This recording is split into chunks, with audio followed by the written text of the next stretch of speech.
Hello YouTube, welcome to Super Lorcana World. It is time to talk about the new cards that were revealed last week. We got a lot of new cards revealed last week. So this is the weekly video where we summarize all these cards, and we got 20 of them plus a few locations to talk about today. If you guys enjoy this content, please like, comment, subscribe, let me know what card is your favorite, and let me know if you agree with me or disagree with me. That's all really cool things. We'll start with the locations, right? We have Montanui here, a 2-drop inkable location with 5 toughness and a lore. When a character is banished while here, you may put that card into your ink while face down and exerted. This location has the ability to do some really crazy things. What do I mean by that? Well, it's not a once per turn effect, and it doesn't matter how the character is banished. So if you have a few aggro little creatures in your Montanui, and they, die in battle or something, well, all of a sudden they become ink and they're exerted. You can start using it next turn. This card has the potential to creep up and create a lot of ink for you, which will allow you to ramp faster than maybe your average deck can do. I think Montanui is very powerful. Despite, don't be fooled by its uncommon status here. I think this card is going to be very powerful. But if you disagree with me, of course, let me know. New location number 2, we have Agrabah. It is just a 3-cost, 5 toughness, 2 lore location common. It's straight up power creeps Maleficent's realm, basically.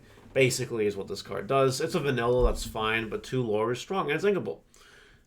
Decent stadium, based on what we know about stadiums so far. We have Deville Manor, which is a 1-cost, 4 toughness, 1 lore stadium. Or what I call stadium. I have Pokemon in my brain right now. I don't know if you guys can tell that. Location. It's vanilla. It's whatever. I don't like to see so much play here.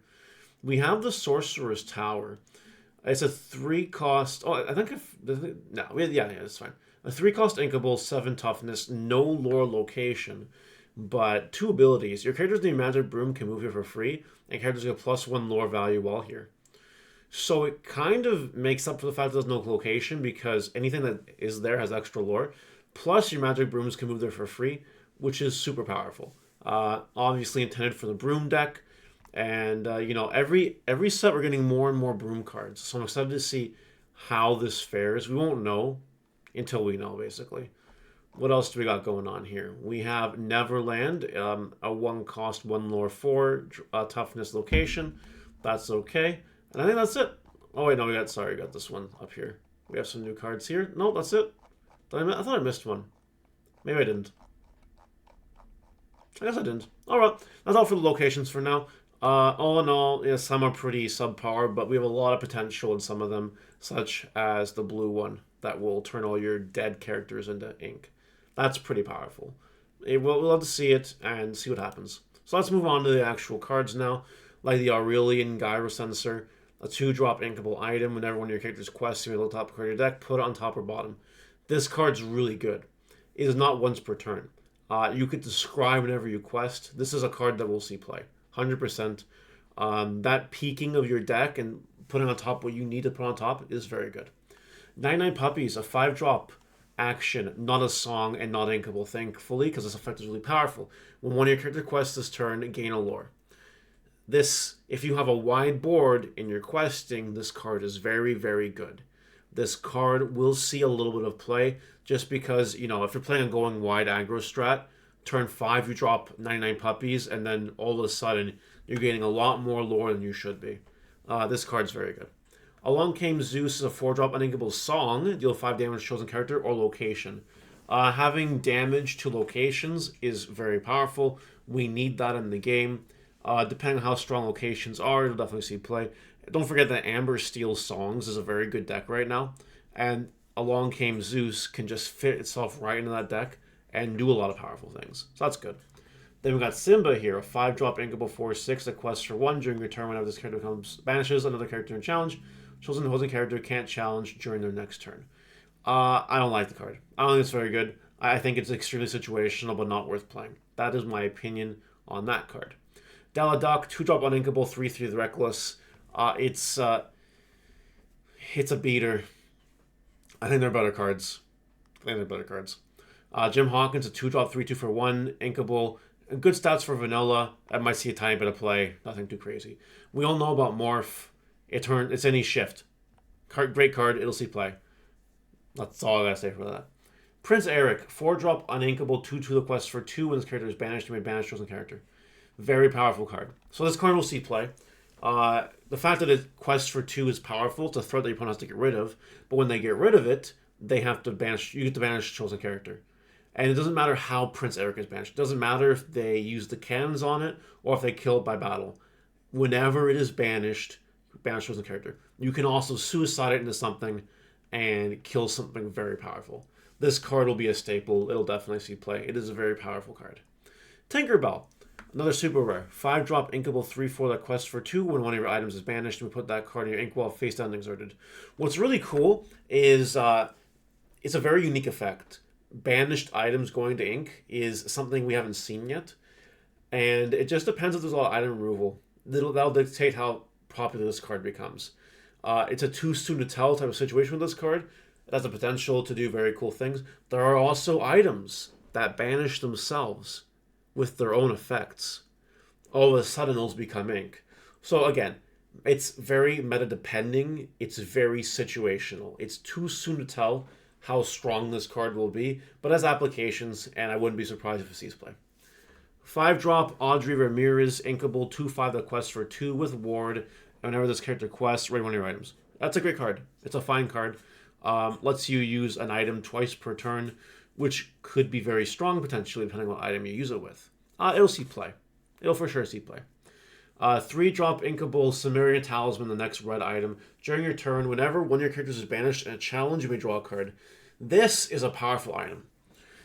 Giving you a lot of draw power to basically suicide your stuff and other things is what it does. It makes all your characters float. They replace themselves when they die, assuming it is by challenge and during your turn. How it would work properly is you'd want to use your strong Ruby characters to kill other characters, and eventually when they trade off and die, you get to replace them. I think the card is a fine item card. I think it'll see play. Draw power is very good. Lucky Dime. This card is very interesting. It's a legendary item, which we're not used to seeing in this game.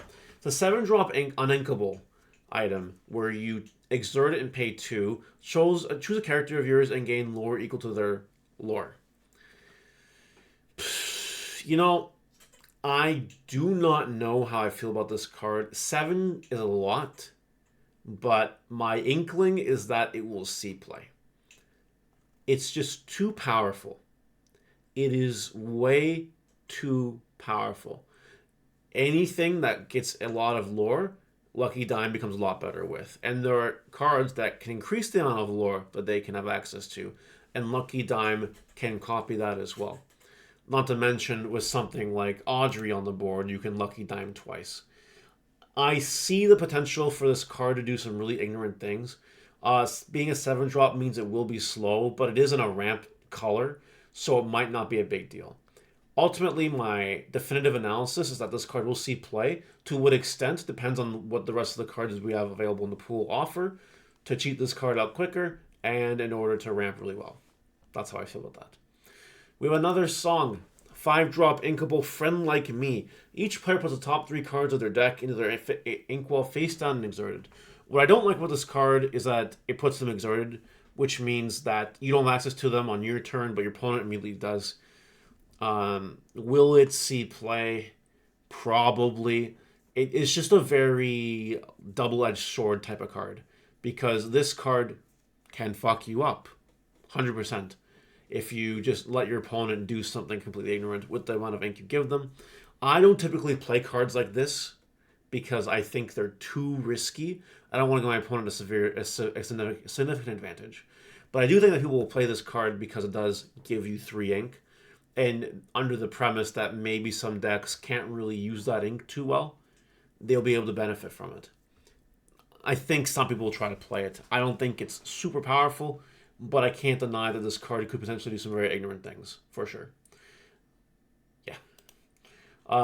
Kidda is just a vanilla 2/1 lore 1-drop inkable card. That's fine. We have that already. It's all good. Heart of Atlantis. 4-drop uninkable item, exert, you may pay 2 less for the next character you play this turn. Find card. Find card in your character spamming decks. I think it's perfectly okay. I think someone will try to play it, and it will do some very nifty things for sure. All right. We're now down to another super rare. The 3-drop uninkable Lyle Tiberius Rourke. 2-drop, 2 attack, 4 defense, 1 lore. We play this character choose opponent character against Reckless during their next turn, and whenever one of your other characters is banished, each opponent loses a lore. A find card in multiplayer, and giving something Reckless can make them, could ruin an opponent's day, or at least their turn. I think the card is okay. It has good stats for a 3-drop, with the exception of its lore. That's kind of unfortunate. But I think there has to be a trade-off, right?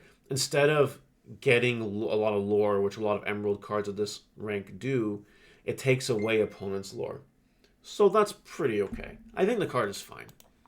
Milo Thatch is a 1/2/2 for 1. Generic, we see it okay. This Milo Thatch, though, is something different. 7-drop uninkable. 4/4 that quests for 3 with shift 4. So it can shift onto your little Milo Thatch. The King of Atlantis. Whenever this character is banished, return all opposing characters to their player's hands.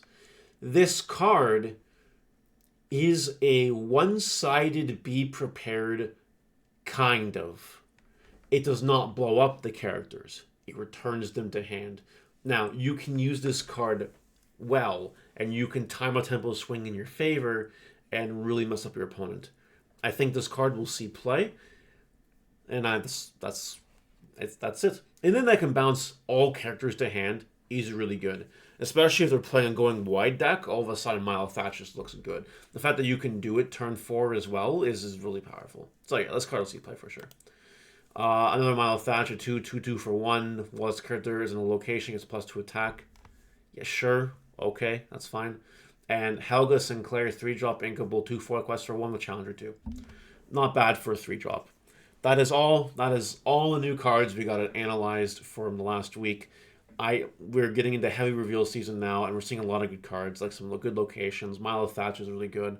I'm a big fan of this Lucky Diamond, this Talisman, and Audrey's good. And I like Prince Eric and Morph, obviously. These are all really good cards. And, of course, Zeus to deal damage to locations, and the puppies, and the Gyro Sensor. A lot of good cards in this wave of reveals. Set 3 is looking pretty exciting. But what do you guys think? Let me know in the comments, and I'll see you later. Goodbye!